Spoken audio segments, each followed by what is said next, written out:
We're going to talk a little bit about the treatment of post-traumatic stress disorder and the other mental health conditions that are comorbid with it. I rarely see a soldier who has only PTSD. They almost always have something else like major depression, phobic disorder, substance abuse, especially alcohol abuse or alcohol dependence. The treatment, there are 4 treatments that have been recognized by the Department of Defense. One of those treatments is called the rapid eye movement and desensitization.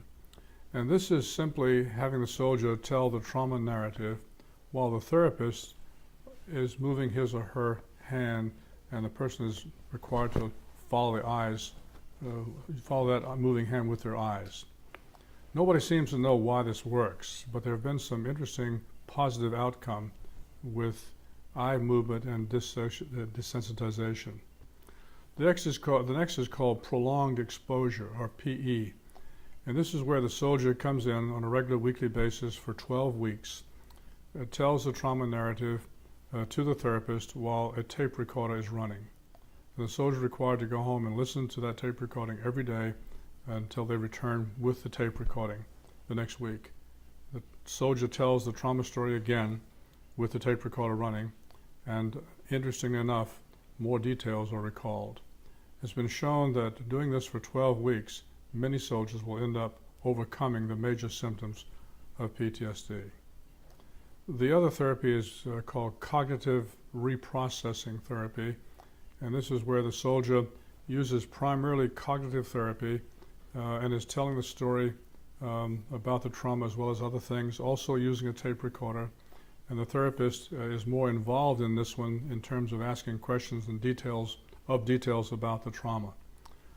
As you can see, all 3 of those are primarily related to retelling of the trauma. Now, the 4th is straight cognitive therapy, either in individual or group therapy. I tend to favor this last model because that's the training I've had. And in that model, I use particularly the group therapy modality. 6 or 8 or 10 soldiers meet on a regular basis. They're not just telling their trauma story, but they're telling what's going on in their lives right now, and they're supporting each other. And they're staying in contact with each other during the week by telephone or by cell phone. I've seen a significant amount of resolution of their conflicts in the group therapy.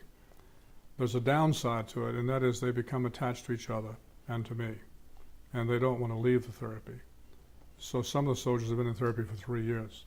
That's all right if they're permanently associated in that area, but it's hard for them to go on to some different level of functioning without each other and without my therapy. There's a whole category of medications that's used especially for the comorbid conditions. Depression is the most common comorbid condition. Let's talk, for example, about the prevalence of PTSD in combat. About 30% of soldiers in combat will get PTSD. Half of those will resolve on their own without any treatment, and that's encouraging news in itself. That leaves about 15% who require treatment. And most of those 15% are also suffering from major depression. Now, depression is a very disabling condition because it's primarily a depressed mood and the loss of pleasure in anything. It affects sleep and decision-making and memory and relationships of all types. And as I've said before, as best described in Act 2 of Scene 2 of Hamlet, he says, "I have of late, wherefore I know not, lost all my mirth, foregone all custom of exercises." So the inability to enjoy anything in an age of pleasure is a very debilitating situation. Now, most people with major depression are treated with antidepressant medications. And those medications are also helpful for PTSD because they tend to dampen down the adrenaline response. It takes weeks, sometimes months, for that to happen, but they slowly lift the mood while calming down the adrenaline elevated responses. A lot of our soldiers are requiring antipsychotic medication in low doses, the most common of which is called Seroquel. Seroquel is an antipsychotic that's used in schizophrenia treatment, at high doses of like 800 milligrams or more. We use 25 to 100 milligrams primarily to help the soldiers get through the night. It does seem to help them sleep, and it helps, excuse me, it helps with the nightmares to an extent. Interestingly, there's a medication called prazosin, P-R-A-Z-O-S-I-N, prazosin, which is also sold as Minipress, M-I-N-I-P-R-E-S-S, and that's an antihypertensive medication, a medication meant to lower blood pressure. But it's been found, and I guess it was found accidentally, I'm guessing that the soldiers who were taking this for hypertension had fewer nightmares. And so if you have a person who's having frequent and disturbing nightmares and start off with 1 milligram, because if you gave them too much, they would almost pass out when they stood up quickly. You can gradually, over a period of several weeks, increase that 1 milligram, sometimes up to 10, 15 milligrams, and that does significantly reduce the frequency of nightmares. It doesn't change the person, but once they can get through the night pretty well, then they can start using their own resources to improve. In my practice as a psychiatrist for almost 40 years, I've never treated a physically fit, depressed person. And it's been shown now that regular exercise does have a powerful effect on the brain, not only on brain chemistry, but on brain cell development. So exercise robustly causes brain cells to regenerate and synaptic connections to become more optimized. And so for all people, especially depressed people, regular exercise is extremely beneficial. Can you explain what cognitive therapy is?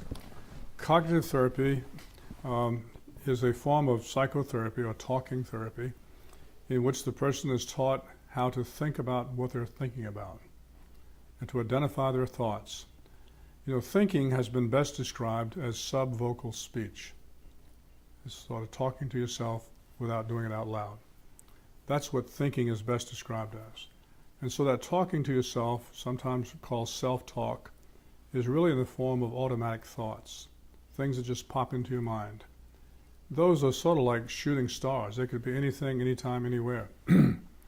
But if you kept a journal on a regular basis of your thoughts, particularly of your thoughts that are preceded or associated with some emotion, you'll find a pattern of these thoughts.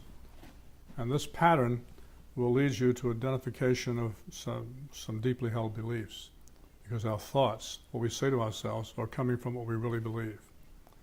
And the most dysfunctional, deeply held beliefs, according to Dr. Beck, are I am unlovable or I am incompetent.